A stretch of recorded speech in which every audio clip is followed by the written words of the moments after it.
안녕하세요. 피기빈입니다. 저는 첫 집을 매수하기 전에 신혼 때부터 총 7년간 3군데의 집을 전세로 돌아다니면서 거주를 해왔어요. 저희처럼 전세로 거주를 하시는 분들도 많을 텐데요. 한동안 깡통 전세니 뭐니 해서 이슈도 많았었죠. 오늘은 저희의 소중한 전세금을 지키기 위해서 전세 계약 전후에 할 일과 주의할 점, 그리고 괜찮은 전셋집을 구하기 위한 꿀팁까지 소개를 드려보려고 합니다. 마지막에는 실제 전세를 구하러 다니는 순서로 설명을 드려보려고 하니 끝까지 꼭 시청해주세요. 계약 전 고려할 것 첫 번째, 전세가율과 근저당 여부 확인. 전세가율이란 매매가 대비해서 전세금의 비율을 말하는데요. 전세가율이 70% 이상의 집은 보지 않는 게 좋아요.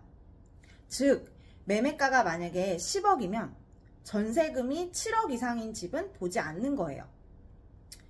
전세금이 7억이라는 소리는 결국은 주인이 이 10억짜리 집을 가지고선 실제로는 3억만 본인 돈이 들어가 있다는 거거든요.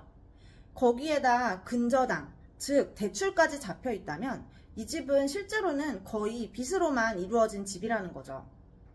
혹시나 이런 집들은 까딱하면 경매로 넘어가기도 하고 실제로 현재 이슈가 되는 깡통 전세들도 이런 케이스들이 많아요. 그리고 나서는 부동산, 즉 공인중개사 사무소가 정상적으로 등록된 업체인지 확인을 합니다. 그리고 전세 계약하는 집에 건축물 대장이나 등기부 등본, 납세 증명서 확인도 필요해요. 먼저 건축물 대장은 정부24 사이트에서 무료로 열람이 가능하고요. 등기부 등본은 인터넷 등기소에서 열어볼 수가 있어요.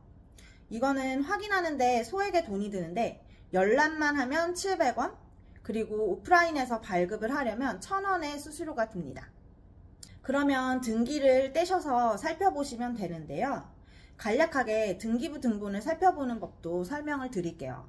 등기부 등본을 떼보면 이렇게 표제부라는 게 있고 여기에서는 이 건물에 대한 상세 정보가 나와요. 그리고 아래로 내리면 갑구라는 게 나와요. 이 갑구를 보면 이제 이 부동산의 소유권이 누구에게 있는지 그 사람의 이름이랑 주소 이런 걸 확인을 할 수가 있고요. 이 사람이 실제 주인이기 때문에 전세 계약을 할 때는 꼭 이 사람 본인을 만나서 거래를 진행을 해야 하고 만약에 집주인이 해외에 있거나 하는 경우가 있어요. 이렇게 대리인 계약을 진행해야 한다면 반드시 부동산을 통해서 임대인과 통화를 하고 대리 계약함도 확인하고 통화 녹음까지 꼭 진행을 하고 이 내용 또한 특약란에 기재를 해두는 것이 안전합니다. 그리고 이제 아래로 내리면 을구라는 부분이 있어요. 여기가 중요하거든요. 여기에는 이제 이 주택에 걸려있는 온갖 채무 내용들이 들어있어요. 전세 계약을 할 때에는 근저당권이 없는 집으로 계약을 하는 것이 안전하고요. 만약에 가계약을 하는 시점에 근저당, 즉 대출이 잡혀 있으면 반드시 계약하는 그 시점에는 근저당을 다 말소하는 조건으로 계약을 하는 것이 좋아요. 그리고 또 하나 기억을 해두면 좋을 게 이 등기부 등본에서는 현 시점뿐 아니라 과거 시점에서의 히스토리도 볼 수가 있는데요. 혹시 기존 히스토리 중에 임차권 등기 명령 얘가 있는지 여부를 보는 것도 도움이 될 수가 있어요. 임차권 등기 명령이 기재가 되었다가 해소한 이력이 만약에 남아있다면 이 집은 다시 고려를 해봐야 돼요. 이 의미가 뭐냐면 기존에 전세금 관련해서 집주인과 전세입자 사이에 잡음이 있었다는 뜻이에요.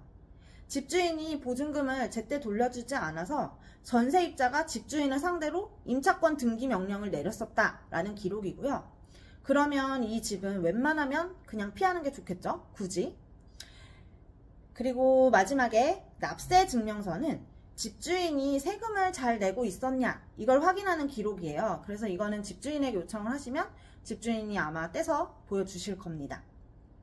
그 외의 부분들은 부동산에서 알아서 해주시기는 하는데 집주인의 신분증을 확인해야 되고요. 그리고 만약에 계약자가 대리인인 경우는 집주인의 인감증명서가 필요하고요. 그리고 계약 시에 꼭 영상통화로 신분증이랑 얼굴을 확인을 해보시는 게 중요합니다. 다음은 계약 후에 고려할 것이에요. 전입신고와 확정일자를 받아야 하는데요. 계약을 한 날, 그날 당일에 꼭 동사무소에 가셔가지고 전입신고를 하고 확정일자를 부여받아야 합니다. 그래야 대항력이 생긴 임차인이 되어서 혹시나 추후에 이슈가 생겼을 때 가장 선순위, 가장 최우선적으로 보호를 받을 수 있어요. 그리고 나서는 뭐 주택 전월세 실거래 신고를 하고요. 마지막으로 전세 보증금 반환 보증을 가입합니다. 이 부분은 따로 떼어서 설명을 한번 해볼게요. 저는 이거 정말 추천합니다. 한마디로 제 전세 보증금을 이룰 수 있는 부분에 대해서 보험을 드는 거거든요. 내가 전세로 살고 있는 집이 경매로 넘어가서 돈을 돌려받지 못할 일이 생기거나 혹은 전세집이 이제 계약이 만료가 돼서 빨리 이제 전세집이 빠져야 되는데 나는 전세금을 빨리 받아서 나가야 되는데 보증금을 받지 못하는 경우, 이런 경우들이 모두 해당돼요. 그럴 때 이 전세금을 보험사에서 먼저 돌려준다는 거거든요. 이게 뭐 실제로 이 보험 금액이 어느 정도 되냐 하면 전세금 금액에 따라서 다르기도 하고 집값에 따라서 보험을 들 수 있는 업체들이 몇 개가 있어요. 그래서 그 업체들에 따라서도 금액이 조금씩 다르기는 한데 대략 한 돈 100만 원에서 200만 원 정도 1년에 그 정도는 비용이 드는 사실 싼 보험은 아니거든요. 근데 저희 전세금이 거의 보통 억대잖아요. 저는 연 돈 1, 200 그 정도 쓸 수 있다고 생각해요. 이게 당해보면 속 뒤집히는 것보다 마음고생하는 것보다 훨씬 낫거든요. 저 같은 경우는 이 보험을 가입하지 않아서 정말 후회했던 경험이 있는데요. 저희가 지금 이 집을 매수해서 들어올 때 저희 집 그 마지막 잔금을 기존에 살던 집 전세금을 받아서 치러야 됐어요. 근데 이게 기존 집이 전세가 너무 안 나가는 거예요. 그때 전세가 진짜 안 나갈 때였거든요. 이게 잔금일 한 달 전까지도 집이 안 나간 상태였으니까 제가 얼마나 속이 탔겠어요. 한 달 내에 지금 이 집에 이사 올 사람을 찾아야 되는 건데, 근데 이게 문제가 아까 제가 뭐 설명을 드렸지만 뭐 전입신고도 하고 확정일자가 받아서 내가 선순위가 됐건 아니면 또 저희는 임대차 3법 대상이라서 전세 만기도 다 된 상황이라 그냥 이슈 없이 집주인이 무조건 그 만기 날짜가 되면 전세금을 돌려줘야 하는 의무가 되어 있었어요. 굉장히 깔끔한 상태였거든요. 근데도 집주인이 돈이 없는 거예요. 뭐 사실 뭐 딱히 나쁜 사람도 아니었고 저희랑 되게 비슷한 상황의 사람이었는데 그 사람도 전세가 안 나가는데 어떻게 해요. 이 전세금을 받아야 자기도 저한테 돌려줄 수 있는데 그런 상황이었던 거고, 그러면은 제 입장에서는 그 돈을 받으려면 어떻게 해야 돼요? 사실상 방법이 없어요. 소송밖에는 방법이 없어요. 근데 또 소송은 언제 해요? 소송비도 들죠? 그리고 소송을 해서 이긴다 한들 그거 소송 후에 전세금을 제가 그 만기일인 지금 이제 한 달밖에 안 남았는데 그 사이에 받을 수 있겠냐는 거죠. 그러니까 사실상 세입자는 집주인이 돈을 주지 않으면 전세금은 못 받는 거더라고요. 그래서 그때 정말 후회했어요. 이 보험을 가입을 하면 우선 이 보험에서 저희 전세금을 돌려주는 거거든요. 그러면 잔금 걱정을 할 필요도 없었죠. 그래서 전세를 살다 보면 사실 어떤 일이 어떻게 벌어질지 모르므로 정신 건강을 위해서 보증보험은 정말로 추천드립니다. 꼭 드시는 게 좋을 것 같아요. 마지막으로 제가 전세를 구하러 다니던 그 기억을 좀 되살리면서 한번 쭉 정리를 해볼게요. 전세를 구할 때는 우선 동네랑 뭐 대략적으로 고민 중인 아파트를 먼저 좀 추린 다음에 네이버 부동산에서 해당 아파트 검색을 하면 매물들이 쭉 나와요. 그 중에서 이제 몇 군데를 추려가지고 전화를 한번 해봐요. 네이버 부동산에서 해당 매물을 올려둔 부동산들 중심으로 전화를 하다 보면은 괜찮은 곳은 딱 티가 나거든요. 이게 부동산을 다니다 보면은 부동산마다 사장님의 역량에 따라서 일처리가 완전히 천차만별이에요. 예를 들어 이번에 실거주 집을 매수해서 들어올 때 거래했던 부동산의 사장님의 경우가 좀 그랬거든요. 제가 여기저기 전화할 때마다 뭔가 딱 이곳이다 싶은 곳이 없었는데 이곳 사장님은 딱 통화할 때부터 엄청 시원시원하신 거예요. 그래서 제가 가격대랑 평수 그리고 뭐 우리의 조건 이런 것 등을 말을 해주고 시간 약속을 잡게 되었는데 약속한 시간에 방문을 해보니까 무려 7집에 약속을 잡아두셨더라고요. 당시 우리는 서울에 살고 있었고 자차로 한 1시간 정도 이동한 거리였어요. 근데 사장님이 이렇게 예약을 해놓으시니까 사장님 덕분에 한 번의 방문으로 우리 예상과 목적에 맞는 핵심 동네들의 집을 딱딱 살펴볼 수가 있었던 거예요. 시간을 절약할 수 있어서 얼마나 감사했는지 몰라요. 그렇지만 이 사장님의 숨은 역량은 우리가 살던 전셋집이 나가고 있지 않았던 그 상황에 나타나더라고요.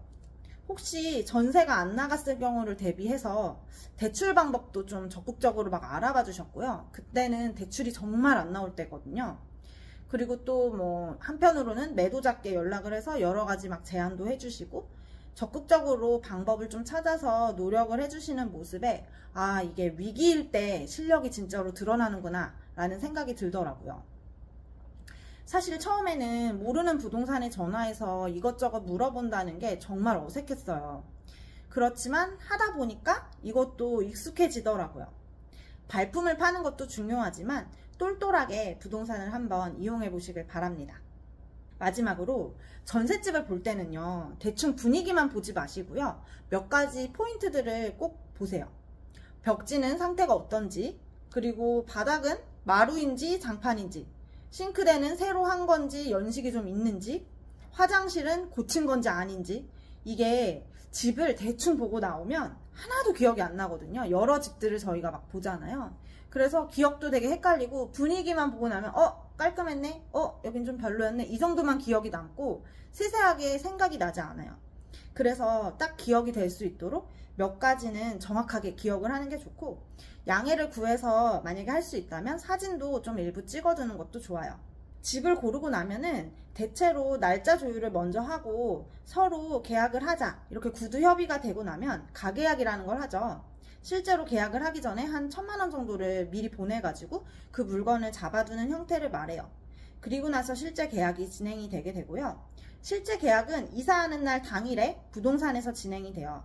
그래서 만약에 전셋집에서 전셋집으로 이사를 하게 된다면 오전에 짐을 빼면서 전집에서 전세금을 돌려받고 오후에 이제 이 전세금을 주면서 전세 계약을 마무리한 후에 짐을 집어넣기 시작하죠.